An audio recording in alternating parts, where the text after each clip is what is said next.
example of what it's all about from the very first Spider-Man story, retold in this television cartoon. The first time we meet Spider-Man, whose civilian identity is Peter Parker, he's more interested in showing off his superpowers on national television than he is in fighting crime. My first stop will be the nearest TV studio. I've just got to be the answer to Ed Sullivan's prayers. There was a situation in which the Spider-Man could have prevented a criminal from escaping from the police. Stop! Thief! Stop, thief! You in the costume, grab him! If he makes it to the elevator, he'll get away! But he was so self-centered and involved in himself that he didn't bother. What's with you, mister?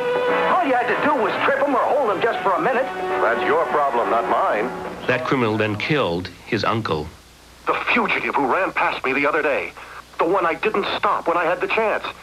He'd come up with a very powerful statement about the necessity of people to be involved in society and not just to sort of just look at themselves and be egocentric. If I only had tackled him when I had the chance. But I didn't, so he escaped, and now Uncle Ben is dead, and in a sense it's really I who killed him. Because I didn't realize in time that with great power there must also always be great responsibility. And there are other lessons that Marvel Comics have managed to add into the story. Vocabulary. I find it has more vocabulary in comics than other books. If we wanted to say somebody was misanthropic, or if a situation was cataclysmic, or whatever the word was, we'd use it.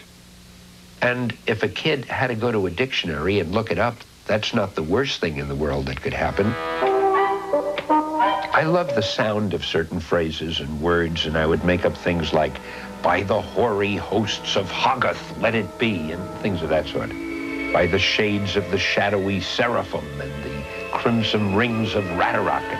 Anyway, I remember one kid said, I'm doing a term paper on the incantations of Dr. Strange, and I'm comparing his incantations to the ancient writings of so-and-so, and when did you first read those ancient writings? And I didn't know what he was talking about. I had never even heard of them, but I learned one lesson. If you try to make it seem credible and believable, it is almost impossible to write anything that people won't read much more into than you yourself ever intended. Thank you. Okay, my pleasure. Stan Lee has certainly become one thing he never intended to be, a folk hero to comic book fans everywhere. And his influence has spread even to rival DC Comics, which has announced it is changing Superman's character somewhat to make him more contemporary, more human. Some comic book fans have referred to the changes as Marvelizing Superman. Since moving to work at Marvel's production center in California, Lee has acquired a home with a pool, a pair of sunglasses we never saw him take off, and a position as an elder statesman with the folks back at the Marvel offices in New York. Stan still contributes to special issues. And then another thing you might jot down, Jim. On page 13, he had his helmet on, and he's fighting the Hulk. And then on page 14, he's fighting the Hulk without his helmet, but we didn't see the helmet being knocked off. It might be a good idea. He can also acknowledge in the midst of this success that for his entire professional life, he has used a ploy that many of his superheroes used, hiding behind another identity. My name was originally Stanley Martin Lieber, which, had a ring to it. It sounded like a real name. When I was doing comics, I wanted to save my real name for that great American novel, which I haven't written yet. And I just took my first name and cut it in half, and I figured that sounds good for a comic book writer, Stan Lee.